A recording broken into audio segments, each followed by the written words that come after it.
একাধিক দুর্নীতির অভিযোগে বাংলাদেশে তদন্ত শুরুর পর সমালোচনার মুখে পদত্যাগ করতে বাধ্য হন যুক্তরাজ্যের লেবার পার্টির মন্ত্রী ও ক্ষমতাচ্যুত প্রধানমন্ত্রী শেখ হাসিনার ভাগ্নি টিউলিপ সিদ্দিক। খালা হাসিনার পদত্যাগের সঙ্গে তার প্রক্রিয়ার পার্থক্যটা হল, শেখ হাসিনা ছাত্র জনতার আন্দোলনের মুখে পালিয়ে ভারতে চলে যান, আর টিউলিপকে সেরকম পরিস্থিতির মোকাবিলা করতে হয়নি।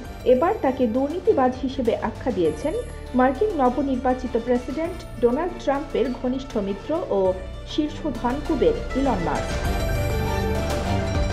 সামাজিক যোগাযোগ মাধ্যম এক্সে স্থানীয় সময় 16 তারিখ এই প্রতিক্রিয়া দেন ইলন। দুর্নীতির অভিযোগে আলোচিত টিউলিপ সিদ্দিকির পদত্যাগের বিষয়ে মারিও নাউফালের একটি টুইট বার্তা শেয়ার করেছেন তিনি। সেখানে ইলন মাস্ক লিখেছেন, লেবার পার্টির শিশু কল্যাণমন্ত্রী শিশু নিগ্রহকারীদের নিরাপত্তা দেয়, আর দুর্নীতি বিরোধী মন্ত্রী নিজেই দুর্নীতিবাজ।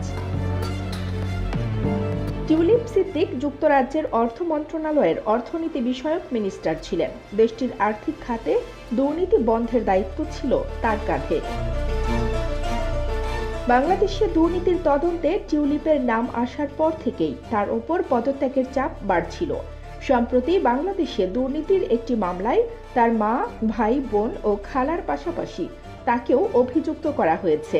তবে টিউলিপ সিদ্দিক বরাবরই এসব অভিযোগ অস্বীকার করেছেন। এদিকে যুক্তরাজ্যের সিটি মিনিস্টার টিউলিপ সিদ্দিকের পদত্যাগের পর নতুন করে তোপের মুখে পড়েছেন দেশটির প্রধানমন্ত্রী কিয়ার স্টারমার।